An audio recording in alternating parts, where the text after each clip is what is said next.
நான் 2020 தேர்தல் கேட்கும்போது நான் ஒரு புதுமையான அரசியல்வாதி, அனுபவம் இல்லைன்னு சொன்னாங்க, சின்ன பையன்னு சொன்னாங்க. ஆனால் நான் உங்கள் எல்லாருக்கிட்டையும் சொன்னேன், நம்பி வாக்களிங்க, கட்டாயம் 1000 ரூபாவை பெற்றுக் கொடுப்பேன்னு. நுவரெலியா மாவட்டத்தில் மட்டும் இல்லை, கண்டி மாவட்டத்திலையும் நீங்கள் பாரத் அருள்சாமி அவர்களுக்கு கிட்டத்தட்ட 25,000 வாக்கு செலுத்திருந்தீங்க. அதுக்கு நான் என்னோட நன்றியை நான் தெரிவிச்சுக்கிறேன்.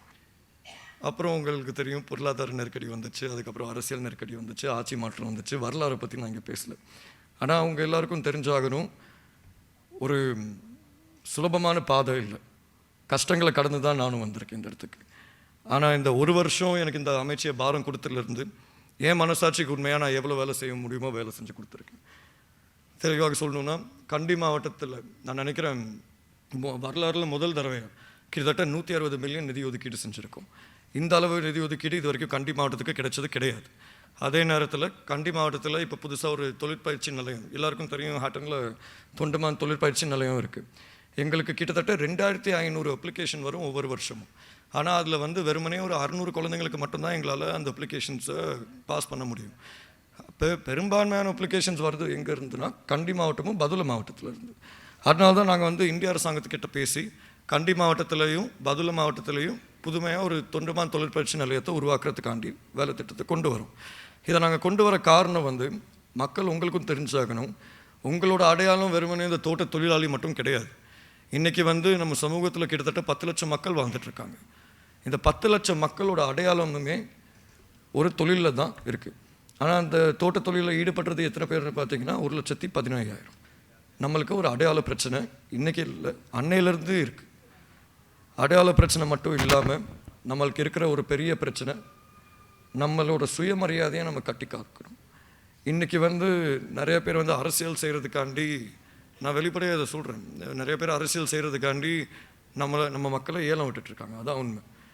உங்கள் எல்லாருக்குமே தெரியும்னு நினைக்கிறேன், தேர்தல் அப்போ முன்னாள் ஜனாதிபதி கோட்டாபய ராஜபக்ஷ அவர்கள் இருக்கும்போது அவர் சொல்லியிருந்தார், நான் 1000 ரூபா சம்பளம் கொடுக்குறேன்.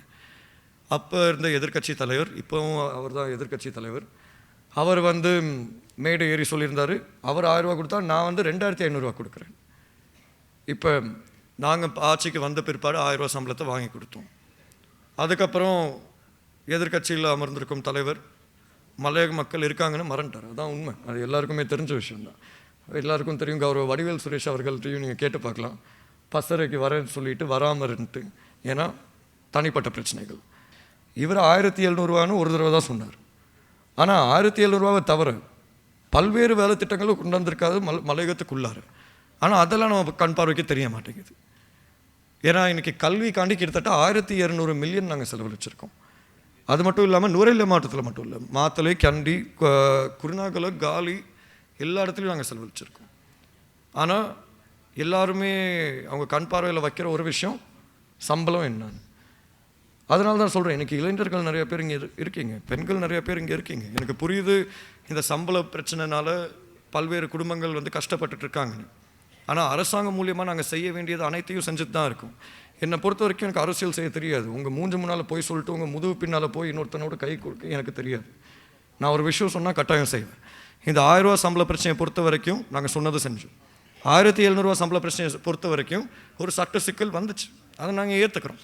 ஆனால் அந்த சட்ட சிக்கல் அரசாங்கத்தினால வரல. அந்த சட்ட சிக்கல் வந்த காரணம் பெருந்தோட்ட நிறுவனங்கள்னால. இன்றைக்கி அதே பெருந்தோட்ட நிறுவனங்கள் முடியாதுன்னு சொன்னவங்க அனைவருமே இன்றைக்கி சம்பள உயர்வுக்கு ஒத்துக்கிட்டாங்க. இவன் வர திங்கக்கிழமை பேச்சுவார்த்தை நடத்தணும் தொழில் அமைச்சியில். பாவம், தொழில் அமைச்சர் அங்கே இருக்க மாட்டார். ஆனால் ஜனாதிபதி அவர்களோட சார்பாக அவர் கட்டாயம் அங்கே இருப்பார்னு நான் எதிர்பார்க்குறேன். ஆனால் கட்டாயம் 1700 ரூபா சம்பளத்தை பெற்றுக் கொடுப்போன்னு எனக்கு முழுமையான நம்பிக்கை இருக்குது. இந்த நாள் சம்பளம் நீங்கள் ஒன்றும் 200 வருஷத்துக்கு முன்னால் வாழலே, நம்ம எல்லோரும் 2024 வாழ்ந்துட்டுருக்கோம், எல்லாருமே சமமாக வாழ்ந்துட்டுருக்காங்க. ஆனால் உங்களுக்கு மட்டும் கடைசியில் என்னன்னா நாள் கூலி முறைமை. இதான் இருக்கிற கொடுமை. ஏன்னா நீங்கள் தைரியமாக நின்று ஆகணும். நீங்கள் தைரியமாக நிற்கணும்னா உங்களுக்கு ஒரு தைரியமான தலைமைத்துவம் தேவை. அந்த தைரியம் இலங்கை தொழிலாளர் காங்கிரஸுக்கு அளவுக்கு மீறியே இருக்குன்னு தான் நான் இங்கே சொல்ல வரேன். ஆனால் நீங்கள் எல்லோரும் சுயமாக சிந்திச்சு வாக்களிங்க. ஏன்னா இது உங்களோட ஜனநாயக உரிமை. மற்ற சமூகத்தை பொறுத்த வரைக்கும் அவங்களுக்கு நீங்கள் பட்ட கஷ்டம் தெரியாது. நம்ம கஷ்டப்பட்டு தான் இந்த பிரஜா உரிமையை எடுத்திருக்கோம். அப்படி இருக்கும்போது உங்கள் வாக்கோட பலம் என்னன்னு நீங்கள் தெரிஞ்சுக்கங்க. நீங்கள் தலை நிமிர்ந்து நடந்து பாருங்கள், எவ்வளோ மாற்றம் வரும்னு. என்னை பொறுத்த வரைக்கும் அடுத்த 5 வருஷம் ஒரு பெரிய மாற்றத்தை மலையக சமூகம் சந்திக்க போகுது. 2015 நிறைய பேர் ஆட்சியில் இருக்காங்க, நான் ஏற்றுக்கிறேன். இன்றைக்கி வந்து சொல்கிறாங்க தானே காணி உரிமை இது அது எல்லாமே. சரி, 2015 2019 வாங்கி கொடுத்துருக்கலாம் தானே. எப்படி ஒரு 2 MP வச்சுருக்க ஒரு சின்ன பையனால் இந்த பேச்சு இருக்க முடியுது, ஆனால் 6 MP வச்சுருந்தவங்களால இதை கொண்டு வர முடியல.